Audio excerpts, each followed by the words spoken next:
Good morning, everybody, and welcome to this morning's webinar, which is on the subject of POCTS, which are increasingly popular, and we're finding we're being asked more and more about them. POCTS are sometimes referred to as point of care tests, or point of collection tests, or point of contact tests. There will be a opportunity to send in questions. Do send them into the Q&A box, and we will answer them at the end. The webinar will be uploaded onto YouTube, and we will also send the slides to you all. For this morning's presentation, I'm delighted that the speakers are Mike Stallard and Dr. Simon Davis. Mike Stallard has a long experience in the sphere of drug and alcohol testing in occupational health. Mike worked at London Underground for at least 25 years, and he developed and delivered seminars, workshops and awareness programs for many London Underground staff.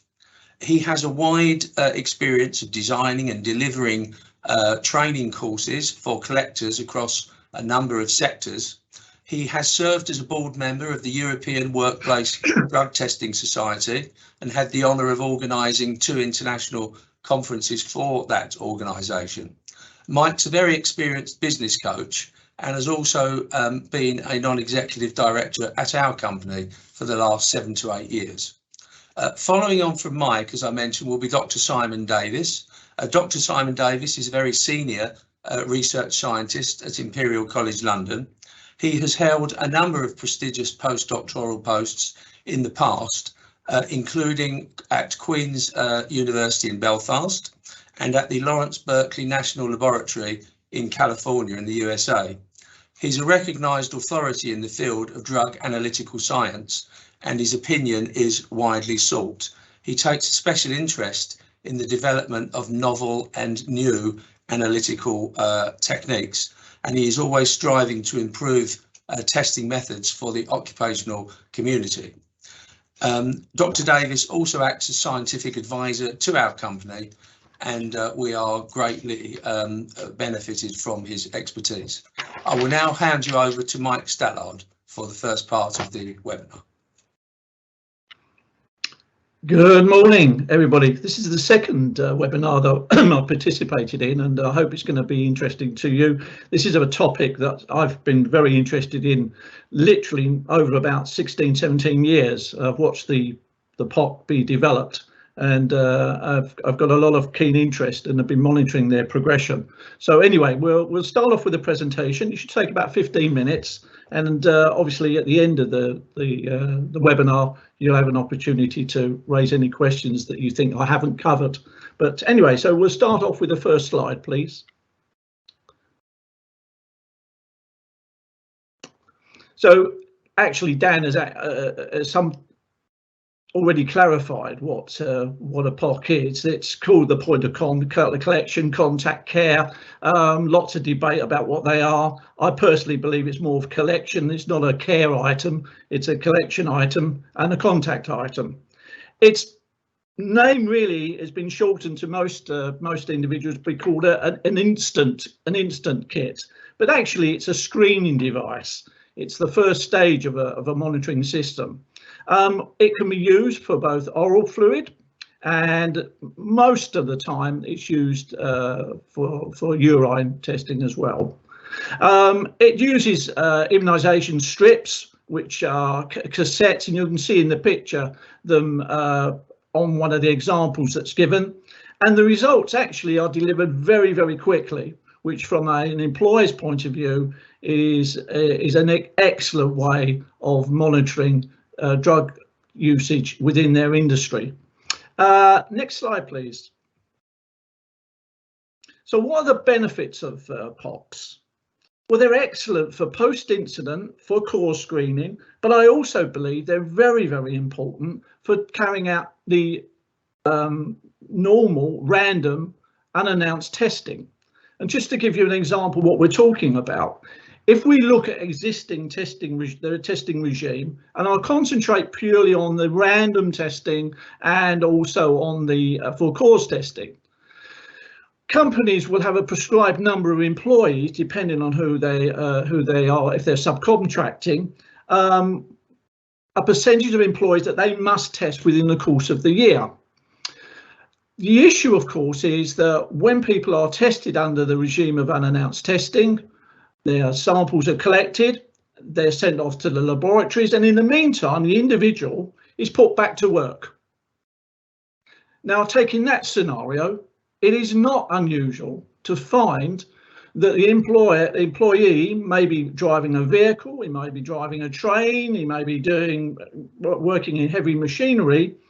His sample is sent off, and then we discover at the laboratory that the individual actually is a positive. So in all sense and purposes, we've put back an individual back to work who has got a drug problem, yet they're back there doing their work. With a POC, you get an immediate result, and therefore that should not occur. Or if it does, it's very, very minimalised.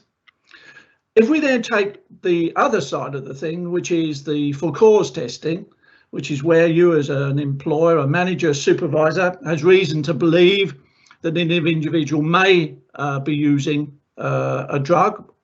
In those situations, the individual is tested and then stood down from work until the results are given. Now, again, in that situation, what can happen is you get the results straight away, you can get a negative result, and therefore, instead of having the person stood down, you can then place them back to duty. So they're just two of the real positives.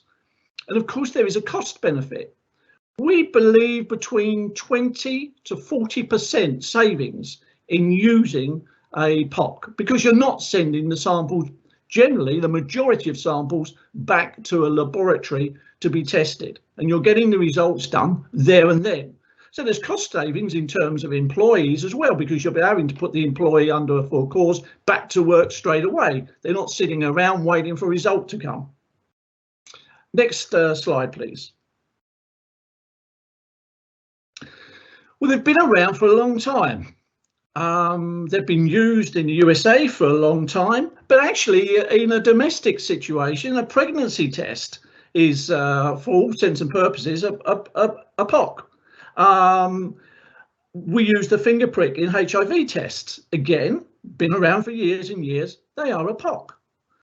They've been well established in the USA, but until quite recently, we've been very nervous of them in the UK and in Europe generally. And that's because of our suspicions in terms of the quality of the merchandise. The early days when we were looking at them, there was an accuracy of about 70%, which we didn't think was really adequate for certain industries. But now the new generation, lots of time have been spent in development. We're at the situation now where the accuracy of a POC is in the region of 98%, which I'm sure demonstrates how they have developed. Next slide, please. Now, as far as the sample collection is concerned, they haven't really changed to that it doesn't really change in terms of the existing process. If you're using urine, it's collected in a cup. If you're carrying out an oral fluid test, you're tested on a swab. The collection is carried out by qualified individuals. The chain of custody, which we'll talk about, is followed. Evidence of written consent, individuals must sign to say that they will accept a drug to be drug tested. The disclosure in terms of their medication is still carried out. And as far as the process is concerned, in terms of the dignity of the employee or the donor, it's still exactly the same. Where it changes, of course, is what you get at the end of the day. Now, I don't know if I'm on screen and whether people can see me. So if they can, that can be switched to me. I'll be grateful. If that can be confirmed. Yeah, all right. So let's talk about urine. There's a urine cup, and that's a POC cup. Looks exactly almost identical to a conventional one. But from a security point, they always come in a sealed pack. The donor is allowed to select a selection of them. They're opened in front of the donor, and this one is an oral fluid one. So I'm just going to show you if I can, he says, and this is where it really gets interesting because wrong end. There we go. And there you get it. And there is an oral fluid POC. There's the sponge. And that's inserted in the donor's mouth. And ultimately, after a time period, it then is placed in the device and a reading is taken within a very, very quick time. Can I have the next slide, please?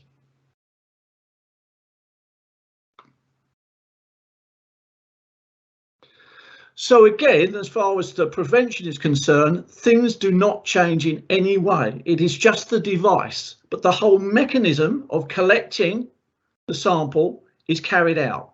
It's carried out in private and secure environments. The specimens, if we're talking about urine, have to be demonstrated that they're freshly voided. The cups themselves contain a temperature band which will be read by the collector. In the case of the oral fluid situation, you're literally sitting next to the individual in a room, and there again, it's face to face. And so the security of the device and the sample is collected under chain of custody circumstances. Next slide.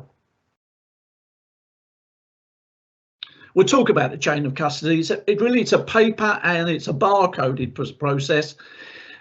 It has to be demonstrated through a signature. So throughout the whole process, questions are asked to the donor and they are completed onto documentation, which is signed by the donor as well. So the donor confirms that the process has been carried out. All his signature is carried out, or her signature is carried out onto the documentation. And actually, if the sample has to go back to a laboratory, then the signature will have to be placed on that as well. It's down to a one-on-one, so that as far as the process is concerned, it can't be confused. No one can say that the sample belongs to another person. So again, the whole process is totally robust. We do not change it in any way from a POC to a conventional drug test. And if any of those particular hurdles are not carried out correctly, then the whole process stops and the test is null and void. Next slide, please. So let's talk about how are the results interpreted. As you can see on the slide there, you've got a cup. Each one of those strips will represent a particular drug that's been agreed with the employer to be tested. So each of those may contain cocaine, marijuana, a vast sample, and that will be agreed with the employer and the supplier in terms of ensuring what is on the cup to be tested. Next slide, please. So here's an example of the reading. So if we take a negative test, on the bar there should be, we're looking for two visible lines. The C is the control, the T is the test. For a negative reading, we want to see those two lines occur in that particular strip. Okay, now depending on it, they're not, it's here you see a color of red. They can be slightly fainter, but that doesn't really indicate at all a problem with the device. It's just that they can vary. But in that situation, so you're on site, the test is carried out, it's a negative, the test is finished. So the employee can go back to work, you're happy, you've got a negative result. Same thing with a full cause test, the negative result comes up, you then are in the situation as a management to take a decision that the employee can go back to work, and the sample itself is discarded and the process stops. Very easy. Next slide. This is the one, obviously, as an employer you're not really wanting to see, but it happens. This is called this is a non-negative. Some organisations call them a presumptive positive. So on the control, it's red. So in other words, that's saying the device is working, but the T is showing that there's a presence of a drug within that particular band. In that situation, the process should be continue back to lab. You would not make a decision in terms of taking action against an employee. What will happen is the sample will then be passed into a conventional back to laboratory device. It will be split into what is called an A and a B sample, packaged up with the signature of the donor, and will be sent back to the laboratory. If that device, that sample is then tested and confirmed that it is a positive, you will be notified. The second sample, known as the B sample, will then be kept by the laboratory. It will be frozen and it will be kept by the laboratory for up to a year. And that sample actually belongs to the donor. And if the donor wishes to challenge that result, then a process of chain of custody, in other words, that sample will then be transferred to another recognised laboratory, and that test will be carried out on that sample as well. But generally speaking, it's all come from the same cup, and the chances are the second test being any different is very, very rare. Next slide, please. What can happen at the end of the day, we're talking about a device. You can, on one strip, find that no line is shown. So as that's concerned, that's really an invalid test. Now, what we do, we don't stop the whole process, because what you will find is that on some of the other strips, they will be working normally. It will be just one strip. And the process we do for that, as far as urine is concerned, another cup will be broken open and the sample of that will be passed into the cup, and a fresh reading will be made and looked at that strip. So again, it's a very secure process. Oral fluid, slightly different, because another sample will have to be done, another swab will have to be carried out. Next slide, please. So just to wrap up, really, and this is my end of my process. What are the benefits? What should you as an employer be considering now? Why should you want to switch away from probably a well-established back to laboratory process? Well, first of all, they're highly accurate now. The doubts about them has dwindled. You get a quick result. None of this having to wait to be told what the result was. Reducing risk. Reducing a risk is that at the moment, your existing process under carrying out, say, for instance, unannounced testing or random testing, you're putting employees back to work until you get the result back. This stops that process of those individuals potentially having a failed test. It minimises downtime. So you're not having individuals, for instance, under your 4-course testing, sitting around waiting until they can go back to work. It saves money. As we said, you're not having to send your samples generally back to laboratories to be tested. So it's cheaper, between 20 and 40% we estimate, depending on the circumstances that you're deciding to test for. And reduced emissions. Well, you're not using the postal services anymore, so you're getting the samples there and then on site, and therefore it's reducing slight emissions as well. So they're the benefits. It's for you as an employer, obviously, to decide whether you want to shift or not. Our recommendation is look at your organisation, look at the circumstances in which you work, decide whether you want to use a urine or whether you want to use an oral fluid test. But certainly, from my point of view, and I've been looking at this for nearly 15, 16 years, they really are, it is the way forward. And we can see them being introduced much more in industries at the moment. Anyway, that's my piece finished. I'm now going to sit back and listen to Simon, who's going to go into a bit more detail, perhaps to reassure you into the benefits of, or basically how a POC works. Thank you very much for listening, and I look forward to any questions that you may have at the end. Okay, thanks very much, Mike. For most people, that was probably the more important part of this talk, because it actually goes into detail of the application and use of these devices. What I'm going to do is get under the hood a little bit and show you about how the science behind these systems actually work. Okay, I'll just share my screen. And you should be able to see. Where am I? Oops. Sorry, that's the wrong screen. 1 second. Apologies.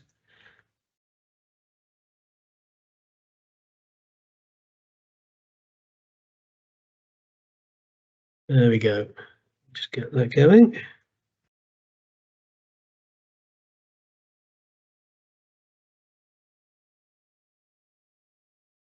Nearly there. Perfect. Right. Okay. So we'll just quickly review the testing models which are currently out there, which Mike covered in some detail earlier. But essentially, what happens at present is we go out to a customer site, or you go out to your workforce and you collect a sample. You'll do it normally in a little pot, which can then be used to either send back to the laboratory or use in a point of collection or a point of care device. Now, when the sample is sent back to the laboratory in the current classical model, what happens is that sample is taken into the laboratory and there's an initial screening process. Now, the screening process is a relatively cheap, relatively fast way of getting rid of the vast majority of those samples which are going to be truly negative. And they use a test which is often referred to as ELISA or EMIT. This is, again, what we would call an immunoassay test. Now, I'll go into what an immunoassay test is in the next couple of slides, but effectively it is a POCT device. The immunoassay process is exactly the same as what we do in the POCT devices in the field. It's a very similar screening process. So the non-negatives or presumptive positives from this screening process then go off to the gold standard analysis, which is the expensive part of the laboratory testing, which is the mass spectrometry analysis. And these tests are, despite the increase in accuracy in the POCT test, these tests are more accurate and will avoid any of the problems that we see with cross-reactivity and false positives and false negatives, which I'll talk about a little bit later. So effectively, when we do a POCT test in the field, what we're doing is we're taking the screening process out of the laboratory and taking it to the point of collection. And I think, as Mike's already discussed, the benefits are that you can immediately discard most of the negative samples, but identify those individuals which may have some more analysis required to determine if they have or have not taken a prohibited drug. And this means you can suspend or remove a person from a safety critical process, which is legally neutral, before you can get final confirmation from the gold standard laboratory test when we send that non-negative back to the laboratory for full analytical confirmation, for legally defensible analytical results. So that's the model we're looking at. Can we move the screening process from the laboratory to the field? So first of all, I'll show you how the POCT devices work. There's a couple of big words there. Don't worry, I will go into those in some detail in the coming slides. But as Mike's shown you, we have both urine and oral POCT devices. Now, for all intents purposes, they are identical, apart from the matrix, the substrate which we test, and the way we actually apply that to the test kit.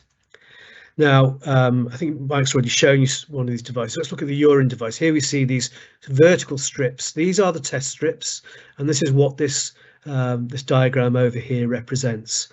So at the very top of the strip, we have this absorbent pad, and at the bottom, we have the sample pad. The sample pad sits in the urine, or in the case of the oral fluid, is where you squeeze out the oral fluid onto this pad.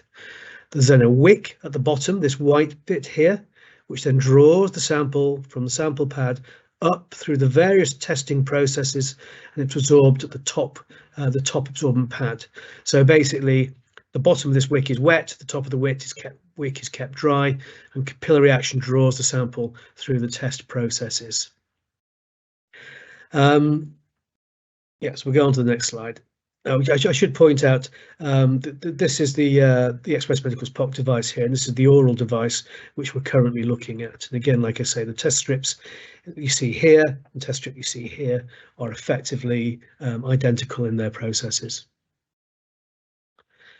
So how do they work in detail? I've run over that quite quickly, but effectively your drug goes on, your urine sample or your oral fluid goes onto the sample pad at the bottom of this strip, represented here by these red balls.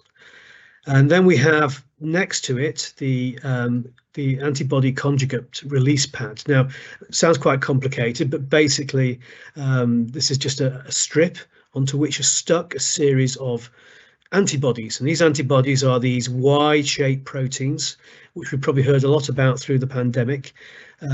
Yes, we have them in our body, but yes, we can also produce them synthetically out of the body, and we can use them for all sorts of wonderful scientific processes, one of which is drug testing, and the other of which, of course, we're all familiar with, is the antibody antigen tests for the COVID-19 virus. So we're all quite familiar with it.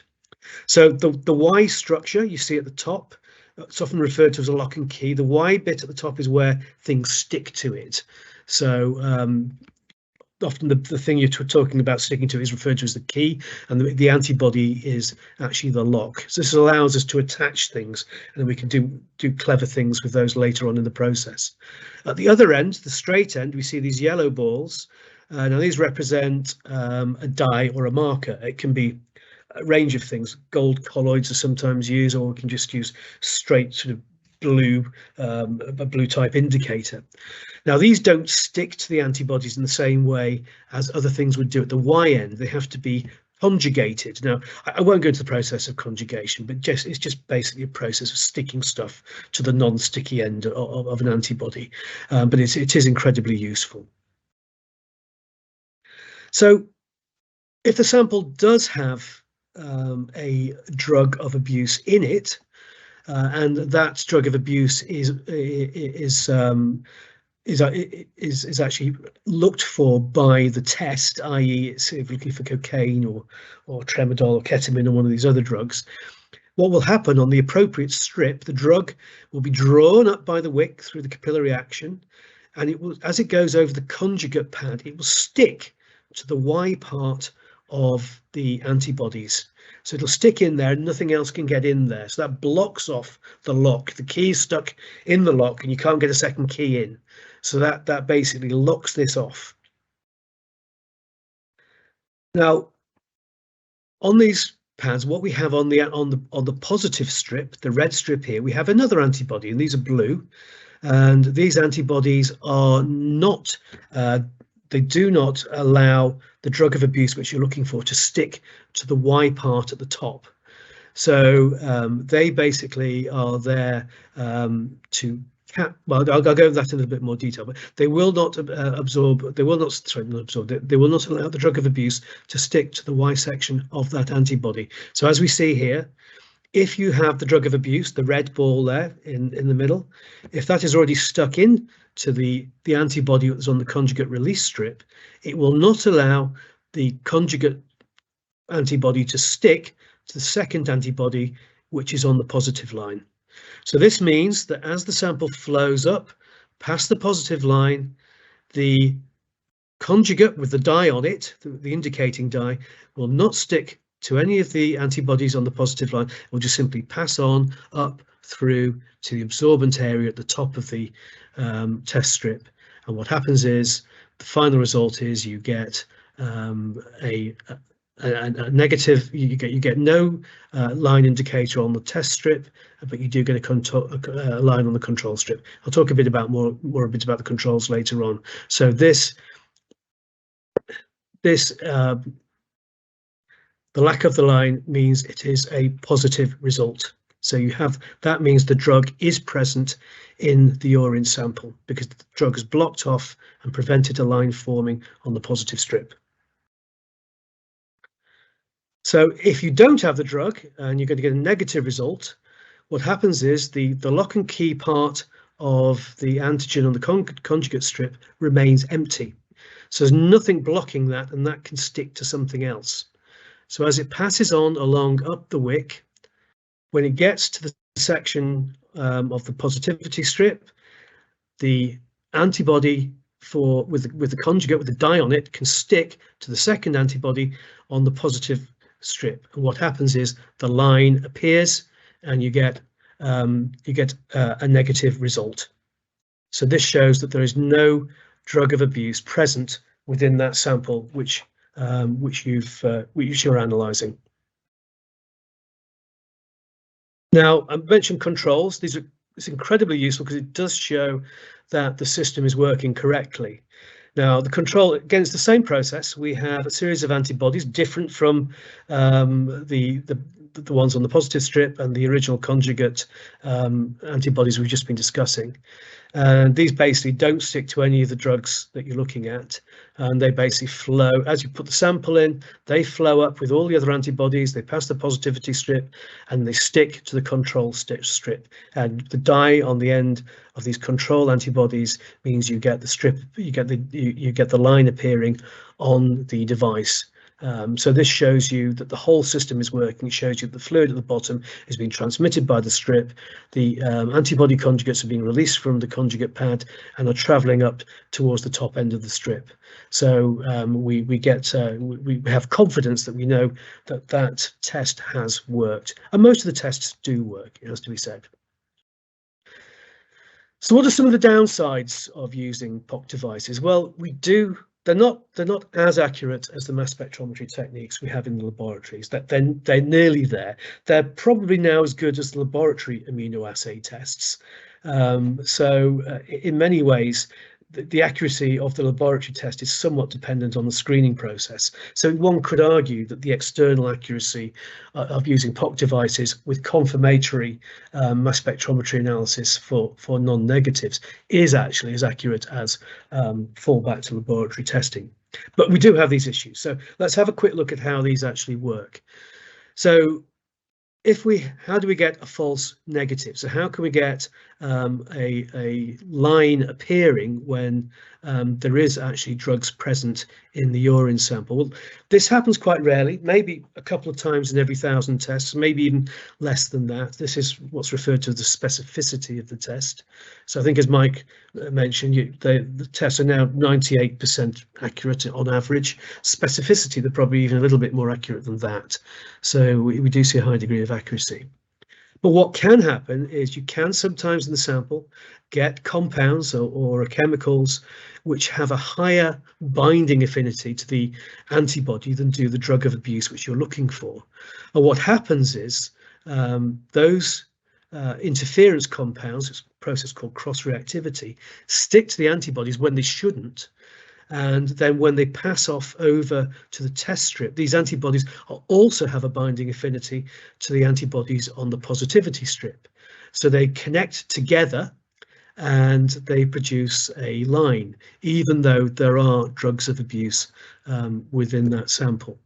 Like I say, this is incredibly rare, and when we talk about these devices becoming more accurate over time, what we're talking about is the antibodies becoming more and more specific. So they're reducing the chances of any of these cross-reactivities actually occurring. And this is something which will be obviously going on into the future and developing.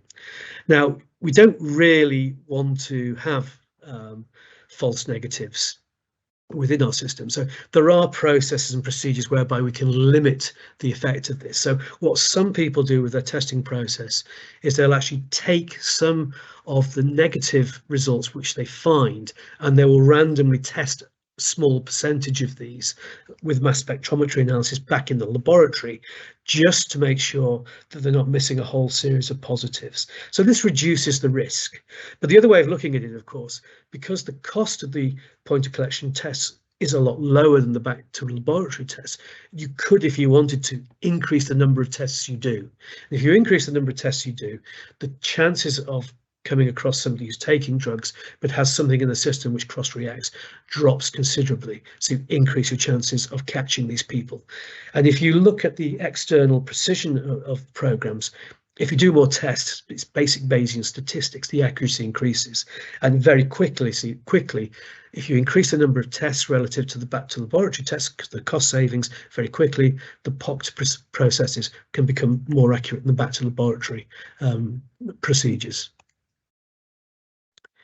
Okay, false positives. Well, again, this is something that does happen, and it can happen in two ways. Firstly, we can have, well, it's a similar process. We have an interfering compound which causes cross-reactivity. These can stick to the amino acids, the antibodies on the positive test strip, preventing the conjugate antibodies from sticking to them, and therefore, as they pass up the line, you don't get the line appearing, so it appears like a positive. Also, you can get the antibodies, you get the compounds sticking to the conjugate antibodies, and again prevented then from sticking to the antibodies on the positivity line. Now, this is a little bit more easy to detect in the process because any non-negative, any presumptive positive that occurs from the POC device is automatically sent through to the laboratory for confirmatory testing through the laboratory process. So the mass spectrometry analysis will then be used to confirm that this is a true positive, and any non-negatives would be thrown out at that stage. So we know we don't need to worry about the false positives. It just means a little bit of extra cost to the testing process, but it'll still be cheaper than testing everything going back to the laboratory. Now, one thing I get asked a lot about is the threshold levels. Threshold levels are basically the concentration of drug within the urine or the oral fluids, which these tests are able to pick up. Now, the back to laboratory processes are a lot lower when we look at the mass spectrometry techniques. But as I've discussed previously, one of the things that happens when the samples go back to the laboratories, for most compounds, not all, I have to say there are a few exceptions to this, but in the laboratories to go through a similar immunoassay screening process. So any positive result that goes back to the laboratory, the threshold is effectively the screening process in the laboratory, not the cutoff threshold from the mass spectrometer, because the screening process will throw out any samples which have a concentration of the drug lower than the detection threshold for the screening process. So the mass spectrometer is a lot more accurate. That's not the threshold for the laboratory. It's the EMIT or ELISA threshold, which is the cutoff. And effectively, because of the same immunoassay tests as we do in the field with the POCTS, it has the same threshold level. So, as I repeat, what we're effectively doing is taking the laboratory screening process and applying it in the field. Now, one of the things we've been doing at Expressive is developing a few processes to try and improve the accuracy and the confidence of use of these POC devices. Now, one thing we can do with these devices in the field is add measures such as concentrations of something called creatine, specific gravity, and pH. Why do we do this, and what's the benefit? Well, very quickly, these are basically measures to make sure the sample hasn't been tampered with. So we can tell if the urine's been messed around, or if something's been added, or it's been diluted in some way. Creatinine is a compound which is created in the liver and the kidneys and the pancreas, but the benefit of this is it's excreted in the urine at a constant rate. So we know roughly what the levels of creatinine should be in the urine. So if they're very low, we know the urine is very dilute, and this obviously has all sorts of analytical implications. It could mean it's been diluted down by the subject giving the sample. So if we get a strange reading, we can ask the person to go back and give another sample until they provide something which is within a normal human range. Just to back this up, specific gravity, this is the amount of solids in the urine. So it can reflect, again, we can identify if it's been diluted down. We could also identify if something's been added to it. So if there's some foreign substance in there which has high specific gravity. Again, this gives us some confidence that if it's in a normal range, that the sample hasn't been tampered with. pH, again, urine is generally within a small pH range. So this again allows us to to look for interference or tampering with the sample. Well, another thing we're doing at Express is we're making sure that all the devices that come in, we have the manufacturer's validation, or all devices are registered with the relative UK and European medical bodies, and they are all CE marked as well. But what we do on a batch basis, and what we think should be done as standard, and I think this is a process that's been encouraged by Network Rail and others, is that a sample of every batch of testing devices which are produced are sent off and for quality control and tested to ensure that their thresholds and ability to identify the compounds as a true positive, a true negative, are within that which is specified by the user, which is required within a modern on-site testing process. Now, I've nearly finished, but one final thing is what we're doing with these devices. We're looking visually at lines being present or not present to determine non-presumptive positives or negatives.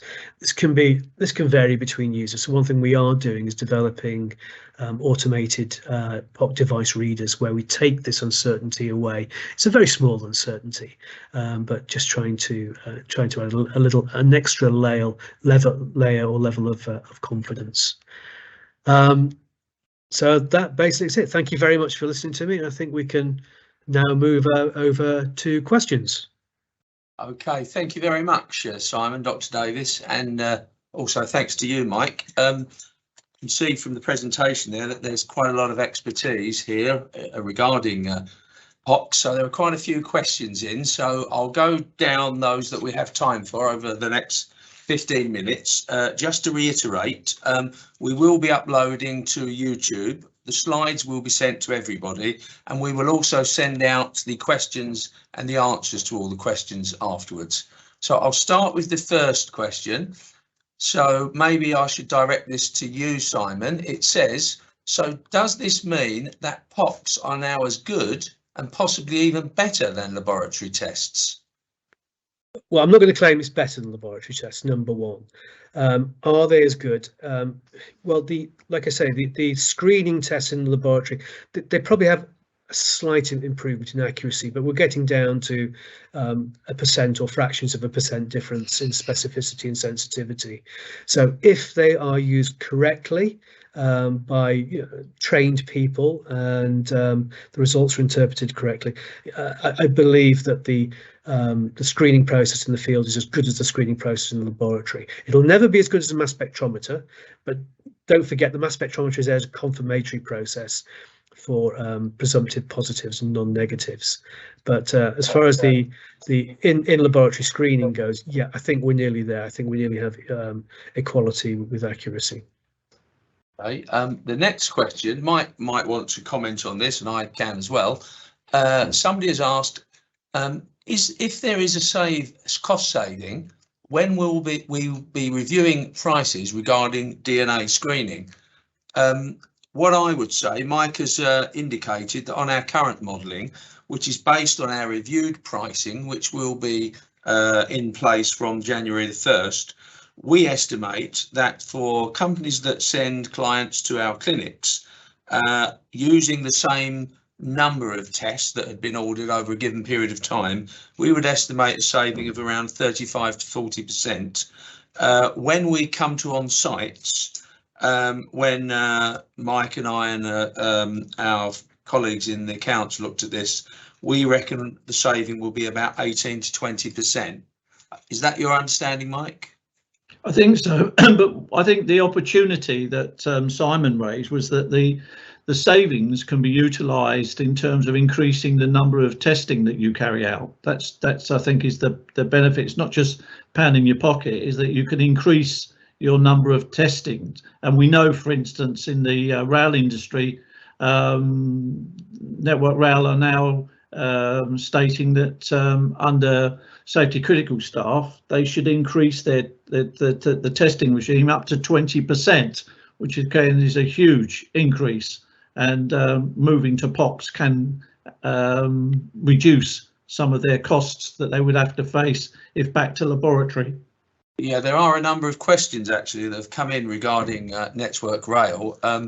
Just to let people know who haven't seen it, there is a new drug and alcohol standard, and we will send you out the details. The current issue is 6, but my understanding from a message last week is that there will be a further update, which will be issue 7. The compliance date for the new policy is the 3rd of March, and as Mike correctly says, there will be the opportunity for contractors working on the Network Rail infrastructure to use point of care kits. Now, in terms of random unannounced testing, there will be a requirement to test 20% of the staff, obviously this is a new development on the Network Rail front, so we will send you out some details about that, but the final issue hasn't actually come into place. As I say, the compliance date will be the 3rd of March, but there will be the opportunity to use POCTS, urine POCTS, for safety critical staff. Now, I've got another question here. Somebody's asked, is there any difference between using a urine or a saliva POCT?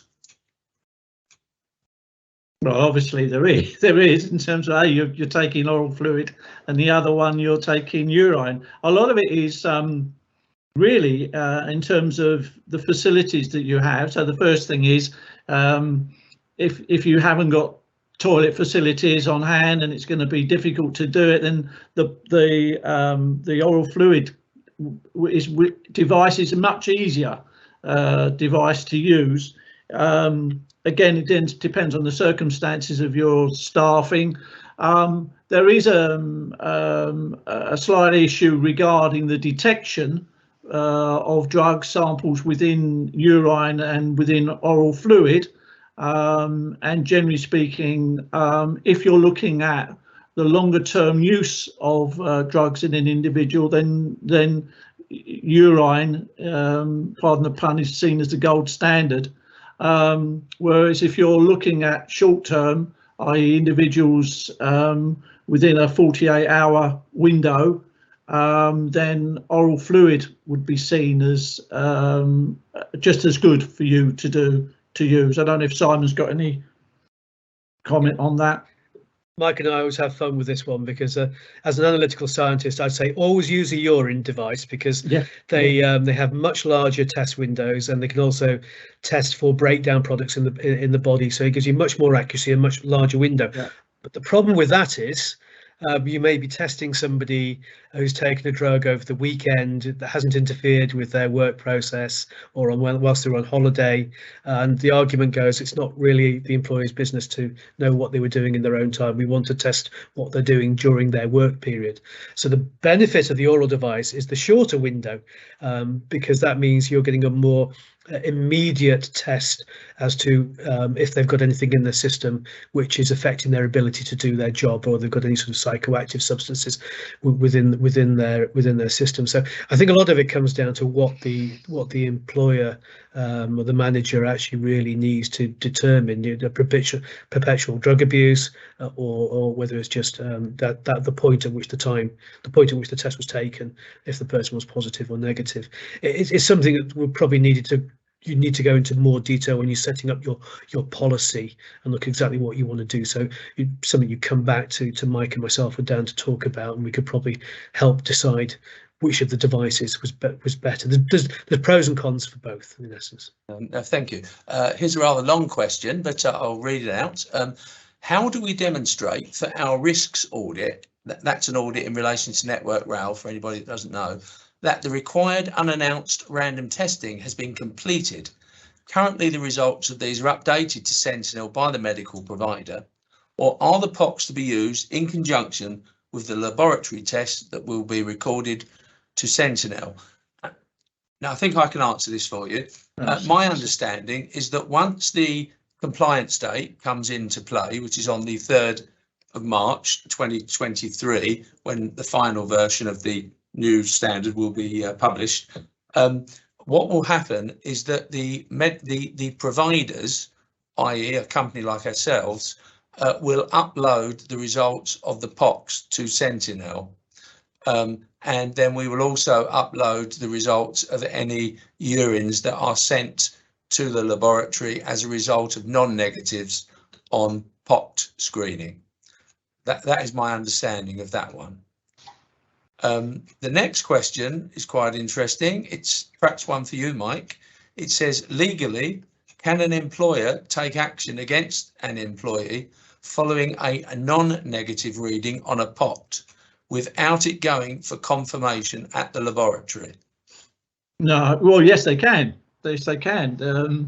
The whole point of due diligence may I just read it again? It's legally, can the employer take action against an employee following a non-negative result? No, well, we would recommend if you go down that road, then you are going to potentially be have legal problems. The whole thing about a legally defensible and POCTS are not. If you take an action on purely one sample of not sending it back to the lab, you are not going to be legally defensible. The whole legally defensible system revolves around the A and B sample. When you send your sample back to the lab, if it's found to be a presumptive positive, is that you send two samples. You send an A and a B sample, and that's the samples that's tested by the laboratory. And the laboratory then will make a confirmation, and you've always got the B sample, which belongs to the donor. With regard to a POC, there is only one sample, and so there isn't a process from at that stage of just that. You know, if you don't divide it and send it back to the lab, you're going to find yourself in trouble. So as far as employees are concerned, you should never take action regarding disciplinary action, certainly dismissal, purely on a presumptive positive on a POC without sending it back to the laboratory. That would be. I assume you would concur with that, Simon. Yes, yeah. Definitely. Yeah. Okay. The next question: does London Underground accept the POC tests for random, for cause and post-incident testing? My understanding is that whilst London Underground may well use POCs in certain circumstances for some of their own staff, POCs are not accepted by London Underground for contractors working on the London Underground infrastructure. At the moment, my understanding is that POCs are only used for cause and only for cause. They're certainly not used for random testing. Yeah, but I think that's only for London Underground's own staff. It doesn't apply. Contractors, they don't allow it at the moment. No, not at the moment. There's a question here possibly for you, Simon. What are the downsides of using POCs? Well, the downsides is we know they're not as accurate as mass spectrometers. So you can never use them as confirmatory tests. They can only ever really be used for screening. So that really is the main downside. You know, you will always have to go and get confirmatory testing. Any mass spectrometry analysis will be better than POC testing, but the benefits of the POC testing really outweigh the downsides. You know, they're cheap. You can get in there quickly. You can get a result immediately, and you can take action immediately to actually remove a dangerous situation or remediate a dangerous situation. So on the light of things, you know, I don't think there's really any downside. I keep emphasizing this. If the laboratories will quite often, in most cases, use an immunoassay test to screen the samples in the laboratory. So we're not removing the laboratory, we're just taking the screening process from the laboratory to the site. So it makes it cheaper for us, it makes it cheaper for the user, and it makes it quicker and more reactive. Okay, now we've just got a few minutes, so we'll get a couple more questions in. Mike actually might be able to comment on this one. Do you know if the trade unions have a view on POCs? Well, they'll be taken on an individual basis, but where the larger companies have got trade unions involved, then they're part and parcel to the negotiations. And certainly we know from the fact that London Underground, POCTS are used under certain circumstances, and also we know in Network Rail they're accepted because, again, the reassurance that has been given to them about the effectiveness of POCTS. So yeah, I think where trade unions have already agreed to drug and alcohol testing, they generally feel exactly the same way about their usage. Yes, certainly I know that with Network Rail there are a lot of discussions with the relevant trade unions, and under the new policy for Network Rail staff, POCT is going to be the method of testing on all staff. So extrapolating that, we can take the view that the unions actually have accepted the role of POCTS in helping to keep the working environment safe. Now, somebody's asked, what are the implications for our drug and alcohol policy if we do decide to use POCTS? There shouldn't be any. There shouldn't be any. If it's the fundamental of use of drug and alcohol testing should be in your policy. It's just the how that changes. And so as far as your drug and alcohol policy is concerned, it shouldn't make any difference other than the method of which you're collecting your samples. I suppose one point to make is the only thing on the policy might change is what do you do if you get a presumptive positive or a non-negative? Yeah. Do you immediately suspend that individual? So that would be something to consider. So you might want to modify the drug and alcohol policy, I suppose, just to take into account of that. Somebody's asked, are there sectors and industries where POCTS are already in very wide use? We know that they're used in the construction industry, certainly used in the construction industry. If we go across to the other side of the ocean in the USA, they're used predominantly in the USA now. More so than conventional back to lab side of things. But yes, I know, for instance, in the construction industry, most definitely, they're being used more frequently. Dan can confirm this, but I think Amazon use about, is it 30,000 tests a week? Or so in the UK, that is. Yeah. Okay. Well, thanks very much. I mean, obviously, this is a really interesting topic. It's a hot topic, and I think the change within the rail industry, particularly with Network Rail embracing POCTS, is actually very significant. So thank you everybody for joining. Can I just make one point before you go? Can I just make one point? The thing about them and where I've championed them over the years is this business of unannounced testing and random testing, and where I believe that the POC increases the due diligence of employers.